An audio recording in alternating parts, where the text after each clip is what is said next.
I had never considered myself a woman prone to recklessness. My life, as far as I could tell, was a series of carefully constructed routines. Wake up at 7, brew a strong cup of coffee, tend to the garden while David mowed the lawn, and on weekends, entertain our neighbors.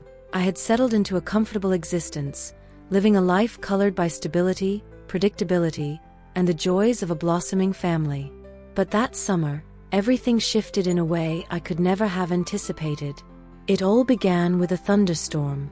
David had gone out of town for a business trip, and I found myself home alone one sweltering evening.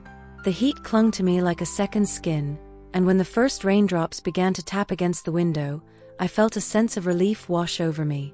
I poured a glass of wine, wrapped myself in a cozy blanket, and turned on the television. The power flickered, then surged back to life, just in time for the arrival of my neighbor Eric. He was 20 years younger than I, at 32, and had a certain boyish charm that was impossible to ignore. He was a budding artist, his passion evident in the canvases scattered throughout his tiny studio apartment.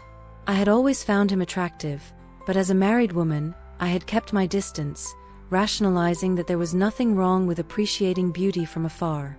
But that evening, as the storm raged outside, Eric knocked on my door. He was drenched, his clothes clinging to his toned body, and I felt my heart skip a beat. "Sorry to intrude," he said, his voice barely audible over the thunder. "I lost power and thought I'd check if you were okay." "Of course," I replied, stepping aside to let him in. "Come in. You look like you could use a warm drink." We settled into the living room, and I poured him a glass of wine. As we sipped, I found myself captivated by his stories, his latest artistic endeavors, his dreams of showcasing his work in a gallery, and his life as a young artist navigating a big city.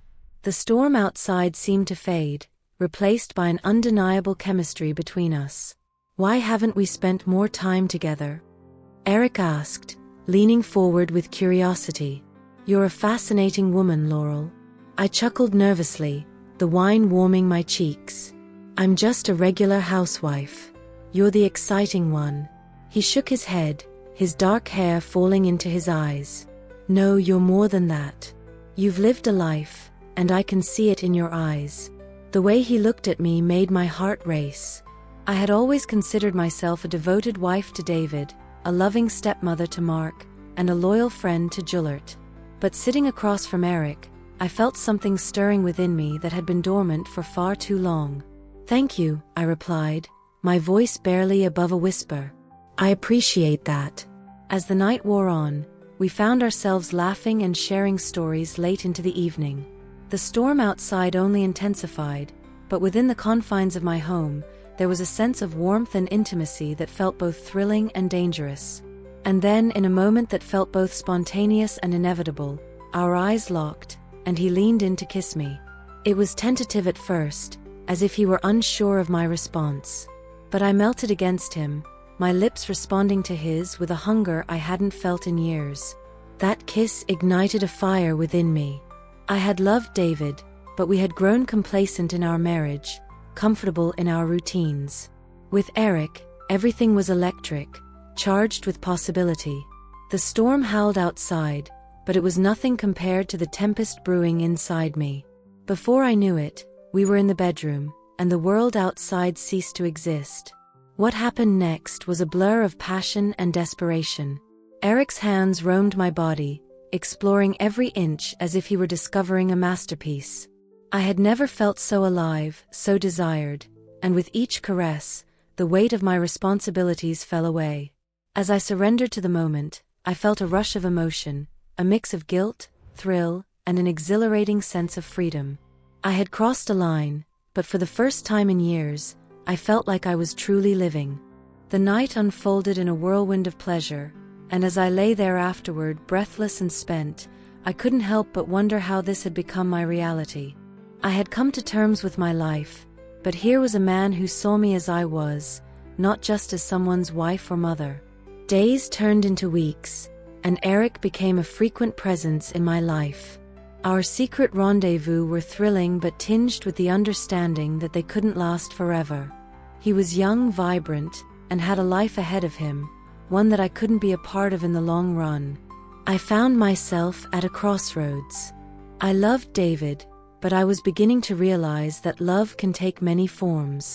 What I felt for Eric was intoxicating, a revelation of self that I had never expected. Yet, I was torn between the safety of my life and the unknown, exhilarating world that Eric represented. Juliet, my confidant, noticed a change in me. "You look different, Laurel," she said one afternoon over coffee. "Happier, maybe?" I hesitated, unsure of how to explain the whirlwind of emotions I was experiencing. "It's just, I don't know. I've been thinking about what I want." "Is it David?"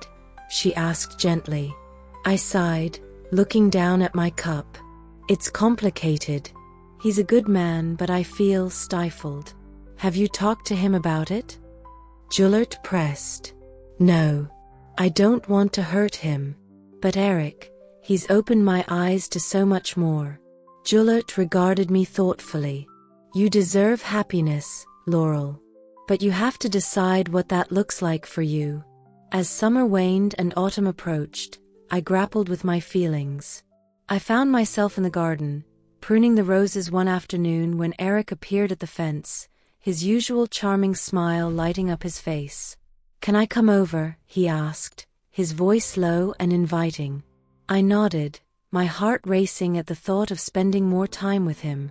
The garden had always been my sanctuary, a place where I could reflect and find solace. But with Eric, it became a different kind of paradise, a place of laughter and stolen moments. That evening, as we sat on the porch, watching the sun dip below the horizon, I realized that my feelings for him had deepened. I loved the way he challenged me, how he made me see the world through fresh eyes. "Do you think we can keep doing this?" Eric asked, his gaze searching mine. "I don't want to be just a summer fling." My heart ached at the thought of letting him go, but I knew the reality of our situation. "I don't know, Eric. This feels incredible, but we're in two different places in our lives." He took my hand, his touch igniting a familiar spark. "I know it's complicated, but I want you in my life, Laurel. You make me feel alive." I squeezed his hand, torn between desire and duty. "You deserve someone who can give you all of me, not just pieces. Can't we just take it one day at a time?" he implored, his eyes pleading. As I looked into his hopeful gaze, I realized that love in all its forms was worth the risk. I had spent too long living for others, and maybe it was time to embrace my own happiness. With a shaky breath, I nodded. One day at a time. As summer faded into autumn, our connection blossomed into something beautiful and unexpected. I learned to navigate the delicate balance between my love for David and the exhilarating new path I was forging with Eric. My heart was full, and for the first time in a long while, I felt like I was truly living. Life was messy and complicated, but it was also exhilarating. And as I took Eric's hand, I knew I was ready to embrace whatever came next.